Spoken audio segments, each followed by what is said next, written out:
The wind that swept across Rose Hill Cemetery carried with it a bitter chill, the kind that seemed to seep straight through fabric and skin, finding its way into the bones. The trees stood bare and skeletal, their twisted branches scratching at the overcast sky.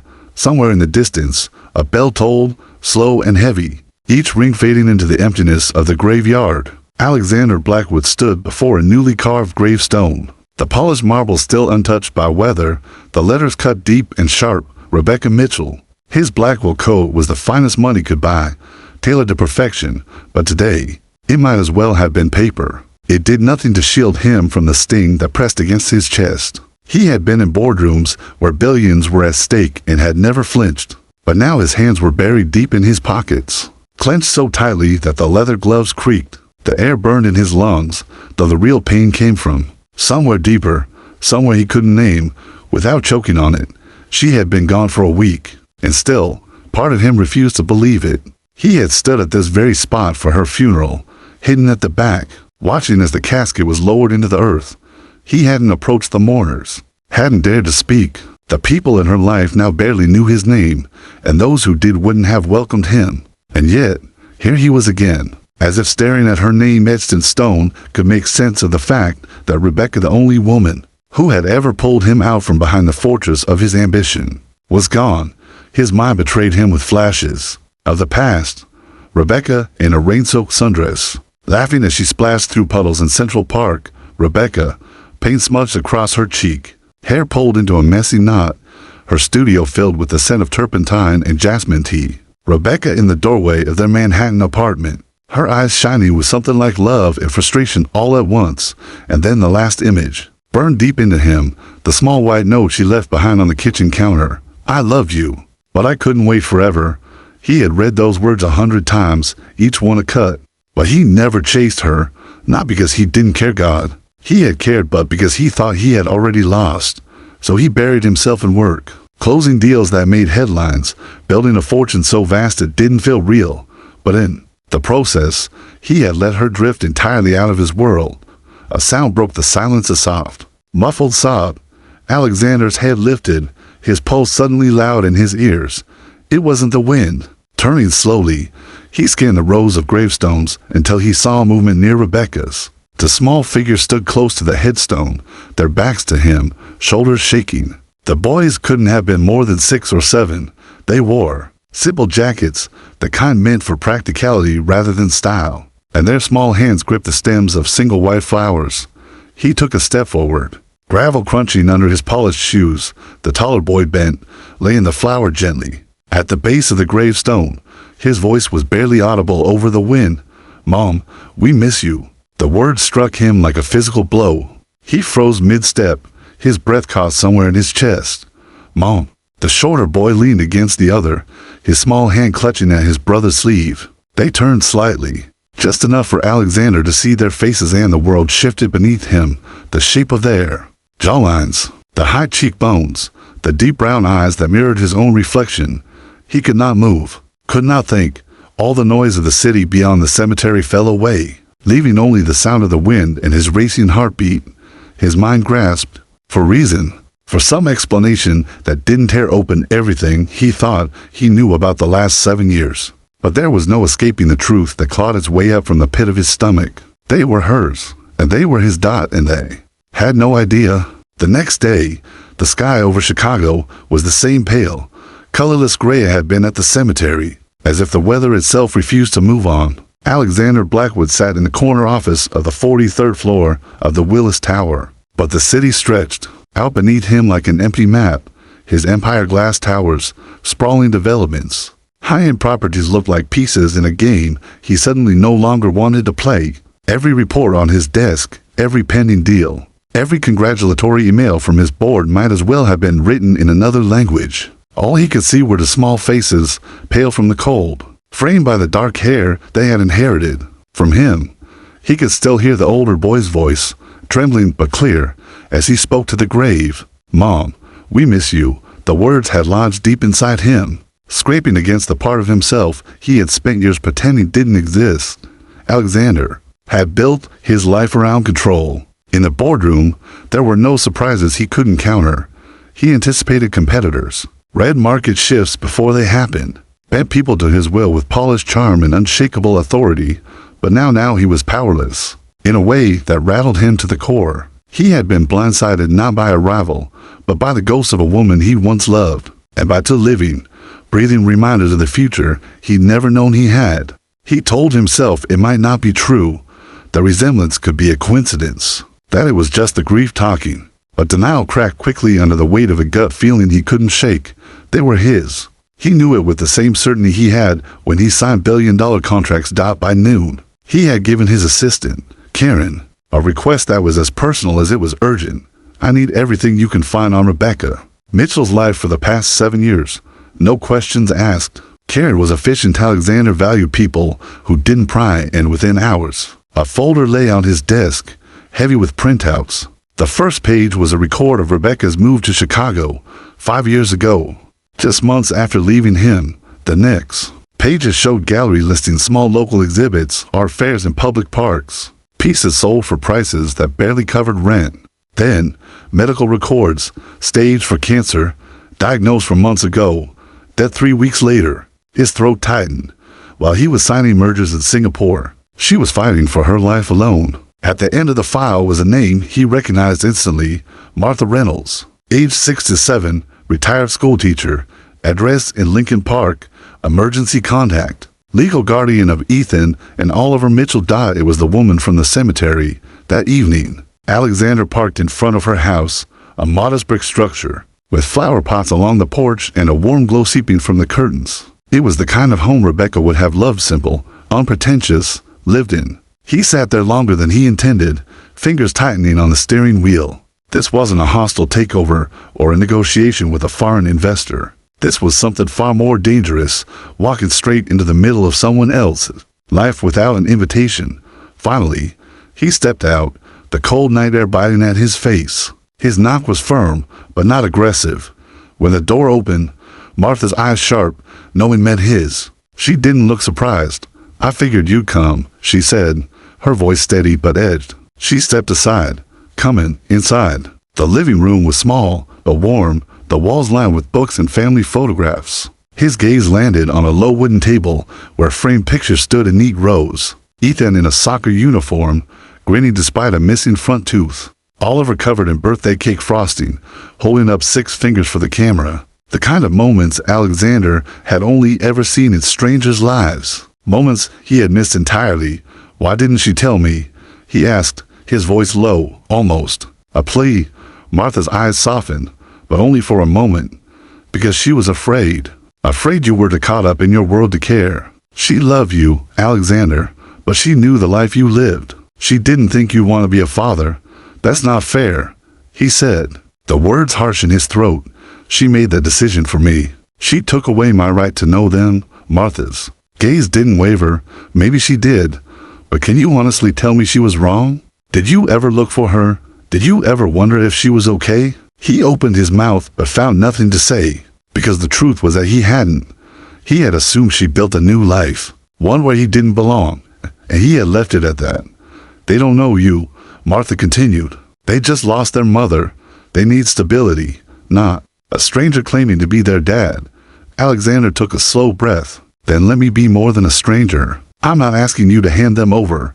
I'm asking for a chance to know them, however you see fit. She studied him for a long, silent moment, her expression unreadable. Finally, she exhaled, the fight in her posture easing just a fraction. I'll think about it, she said. It wasn't a yes, but it wasn't a no.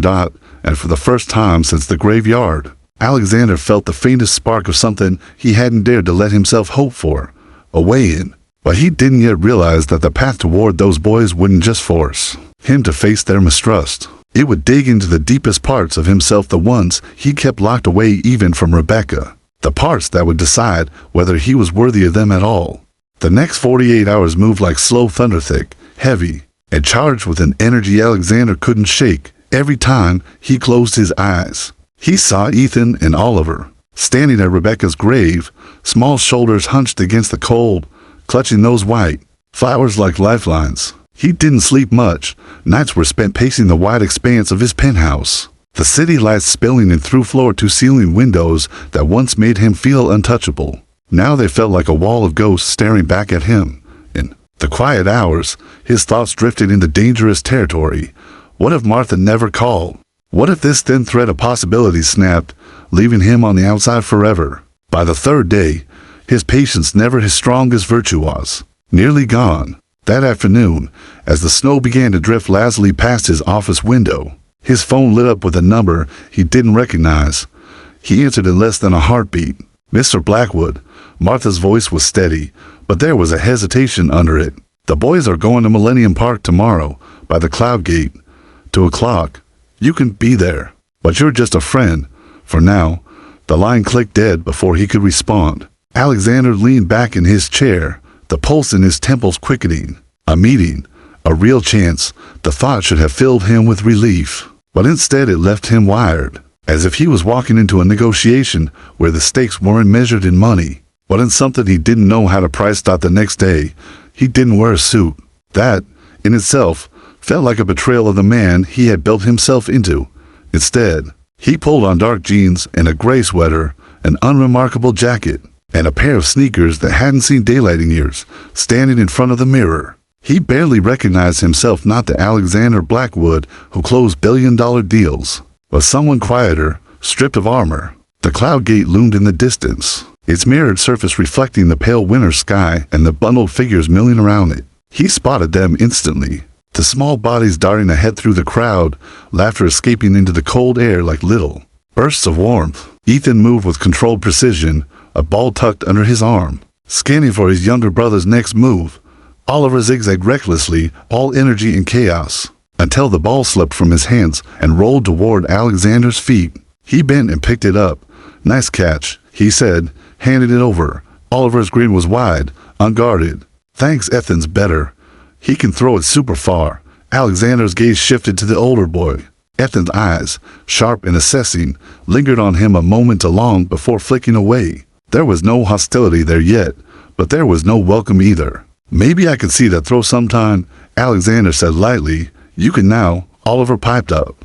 They played for half an hour, the game awkward at first, then loosening as the boys warmed to him, Oliver with immediate enthusiasm, Ethan with quiet caution. Alexander's chest ached in a way it hadn't in years, not from exertion, but from the way their laughter cracked something open inside him. Martha sat on a bench nearby, watching without interfering. She didn't smile, but she didn't call the boys away either. That felt like progress. When they finally collapsed onto the grass, breathless and flushed from the cold, Alexander asked, "You guys come here a lot?" "Mom used to bring us," Ethan said after a pause. "Said it was her favorite place in the city." Alexander's throat tightened. He imagined Rebecca standing here with them, her scarf wrapped against the wind, her hair catching the light, her hands steady on their small shoulders. She had good taste. He said softly. Oliver plucked at the grass. "Are you friends with Grandma?" Something in the boy's innocent curiosity made Alexander glance at Martha. She was watching him closely, her body still as stone.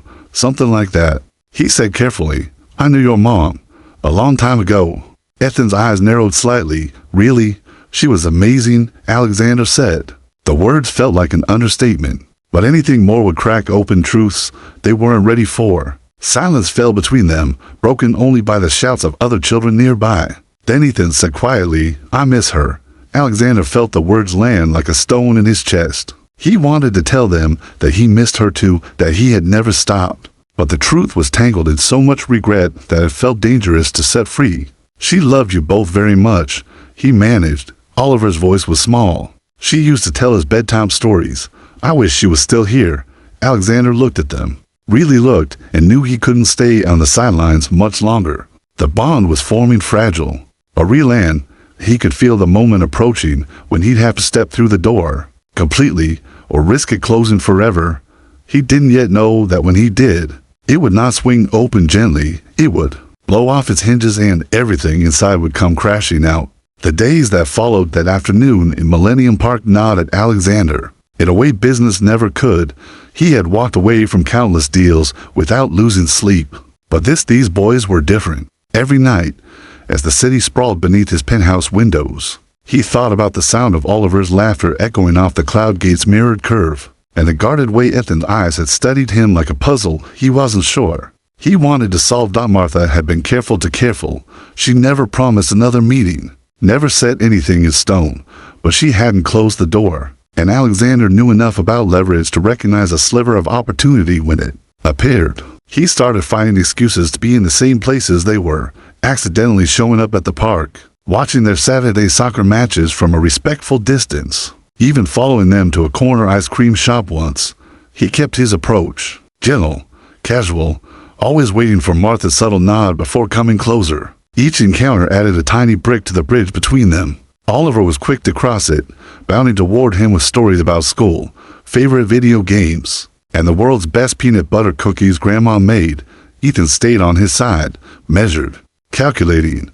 He would play catch, answer questions, but never volunteered much. There was a shield in that boy one Alexander recognized all too well, because he built one just like it in himself. One crisp Saturday morning, Martha surprised him with a simple call. "We're going to the Field Museum today," she said. "If you're there, keep it friendly. Nothing more.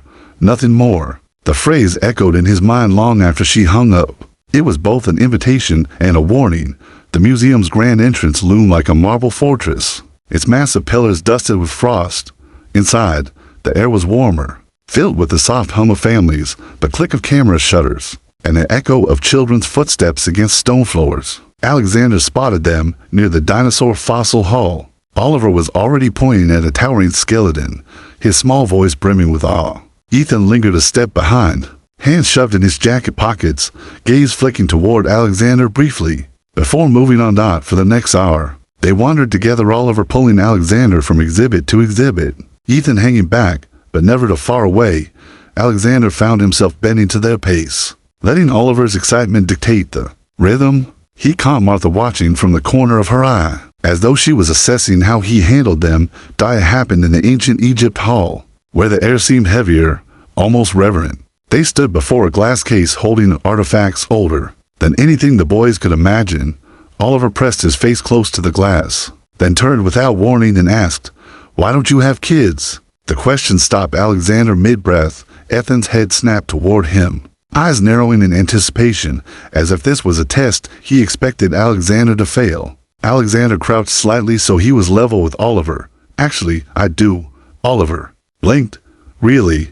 Where are they?" Alexander's voice was quiet, but the words seemed to reverberate off the ancient walls. "You're looking at them." For a heartbeat, there was silence. Oliver's brows knit in confusion. "What do you mean?" I mean, Alexander's throat felt tight. "I'm your father." Oliver's eyes went wide, his lips parting as if to speak, but no words came. Ethan's reaction was immediate and sharp. His shoulders stiffened, fists clenching at his sides. "You're lying." "I'm not," Alexander said quickly. "I didn't know." "Not until you weren't there." Ethan's voice cracked, but the anger in it was molten. "You weren't there for Mom. You weren't there for us. And now you just want to show up and expect us to believe you." "I'm not asking you to believe me right away," Alexander said, his chest aching. "I'm asking for a chance." "You don't get a chance," Ethan cut in, his face flushing. "You don't know anything about us. You don't know what it was like when she—" His voice broke, but he swallowed the rest and spun on his heel. "Ethan," Oliver called, but his brother was already weaving through a group of tourists, disappearing into the crowd. Alexander's body moved before his mind caught up. He took Oliver's small hand, holding it firmly but gently. "We'll find him," he said, though his own pulse was hammering. The museum's corridors suddenly felt like a labyrinth. Voices and footsteps bounced off marble walls, masking the sound of where Ethan had gone. Every second that passed without seeing him made the knot in Alexander's stomach twist tighter. He had spent a lifetime chasing the uncatchable money, power, control, but this was different. This was his son, and the possibility of losing him, even for a moment, was enough to strip him bare. Somewhere deep in the museum, amid the exhibits and the strangers, Ethan was running not just from Alexander, but from the truth itself, and Alexander had no idea that when he found him, the boy's next words would hit even harder than his accusations. Alexander moved fast, but not recklessly. He'd learned long ago that chasing someone in panic only made them run faster. The museum's high ceilings and stone corridors amplified every sound: children laughing, tour guides explaining exhibits, the soft shuffle of footsteps on marble floors, but none of them belonged to Ethan. Oliver clung to his hand, his grip tight, his voice small but urgent. "He doesn't like crowds when he's mad," he said, his breath coming quick. "He likes somewhere quiet, somewhere nobody looks at him." Alexander crouched down so they were eye level. "Think, Oliver, where would that be here?" The boy's eyes darted side to side before settling. "The garden, the one with the fountain. Mom used to take us there when it got too loud." It was enough. Alexander stood and steered Oliver toward the exit leading to the museum's south garden. His chest was tight not just from the run, but from what he'd seen in Ethan's eyes before he bolted.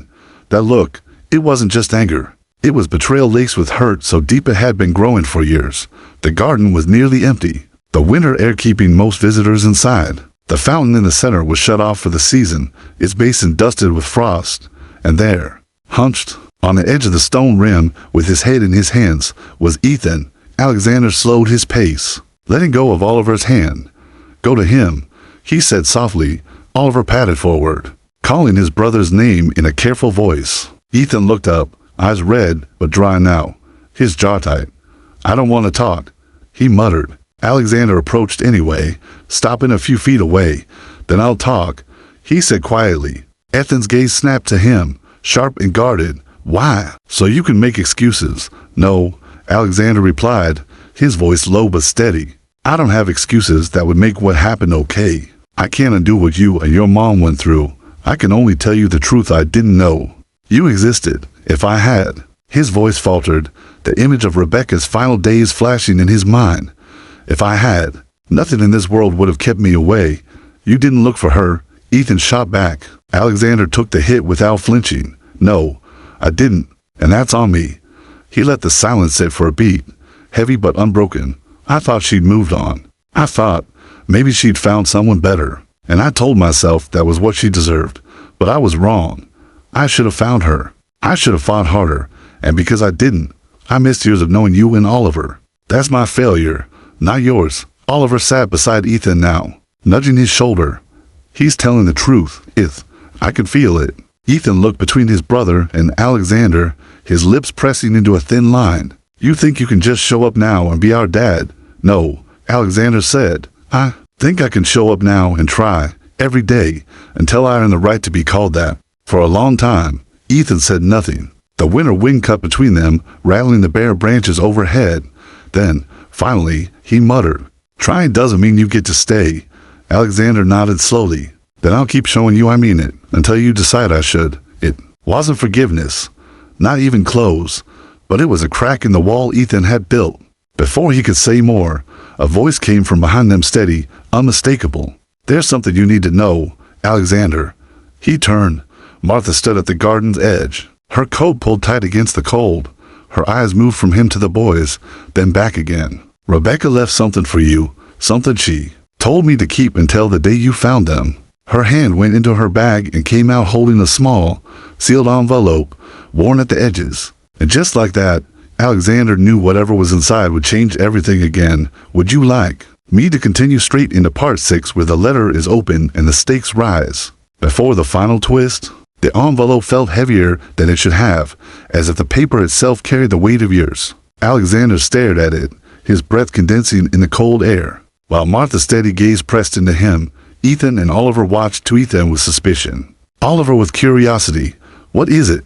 Oliver asked. Martha's eyes softened when they landed on the boys. "Something from your mom, for him. She didn't call him their father, not yet." Alexander's fingers closed around the envelope, the paper crackling under his touch. His pulse quickened. Rebecca's handwriting curved, fluid, familiar, spelled his name in dark ink. He remembered her writing him grocery lists in that same script, doodling in the margins, adding little notes meant to make him smile. This time, there were no doodles, only his name, stark and alone.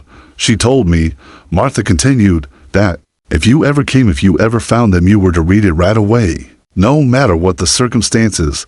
Alexander wanted to open it right there, but something stopped him. The cold, the boys, the feeling that whatever waited inside would not just shift the ground under his feet, but theirs too. "Not here," he said quietly. "Not in the wind." Martha studied him a moment longer, then gave a small nod. "Then where?" "Someplace she'd like," Alexander said. surprising himself with the certainty in his voice. It was Oliver who suggested it. Her studio. We still have the key. Grandma said we could go anytime, but we haven't since. His voice trailed off, and Ethan's hand rested briefly on his shoulder. Half an hour later, they stood in front of a brick building with tall windows dusted in frost. The lock clicked open with a twist of the small brass key Oliver handed over. When the door swung inward, the scent hit Alexander first faint traces of turpentine, oil paint, and the lavender soap Rebecca had always used to wash her hands after a long day of work. The studio was a frozen moment in time. Canvases lined the walls, some finished, others half covered in layered brushstrokes. Sunlight spilled through the tall windows, casting muted colors across the floor. Alexander's throat tightened. He led the boys inside, closing the door gently behind them. Martha stayed near the entrance, letting the space speak for itself. Alexander broke the seal on the envelope. Inside was a folded letter and a small silver key different from the one to the studio. The paper was thick, her handwriting looping. Across it, Alexander, if you're reading this, it means you found them, our boys. Yes, ours. I never told you because I was afraid your world would crush theirs. Afraid they'd become another line item in your schedule.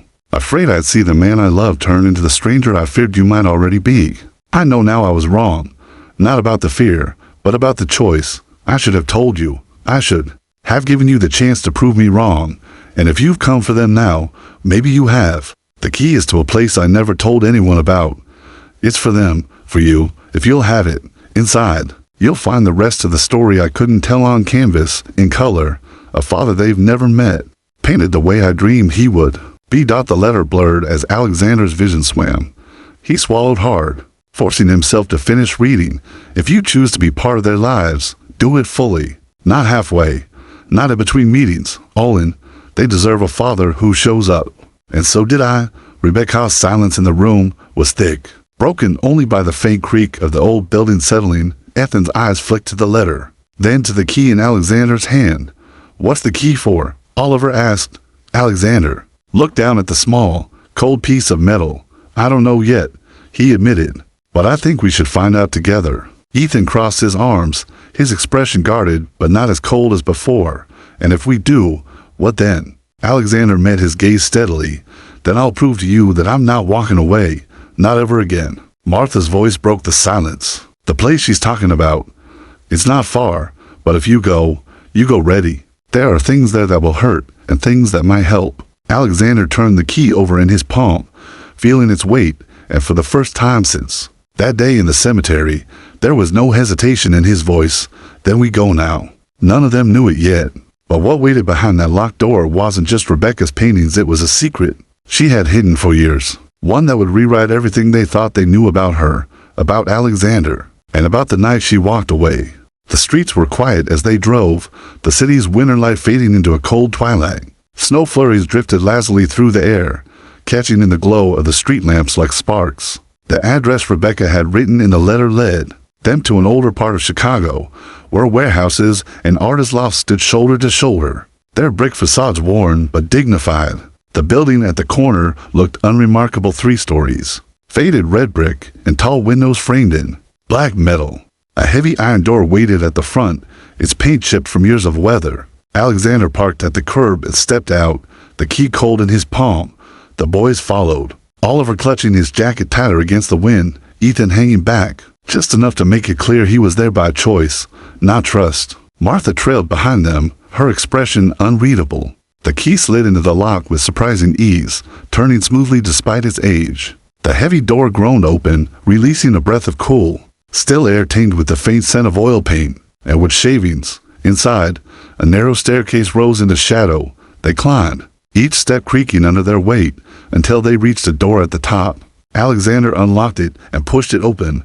The space beyond took their breath. It wasn't just a studio, it was a sanctuary. Sunlight from tall skylights spilled across walls lined with dozens of paintings, some framed, others leaning in clusters against the exposed brick. The air smelled of turpentine, old canvas, and something faintly floral lavender, like the soap Rebecca always used. Dust motes swirled in the light, making the whole place feel suspended in time. Oliver wandered at first, his small fingers trailing the edge of a large canvas. Ethan stayed near the doorway, but his eyes moved restlessly over the room, absorbing every detail despite himself. Alexander stepped to the nearest painting and froze. It was of him, not the Alexander Blackwood who graced the covers of Forbes or Financial Times.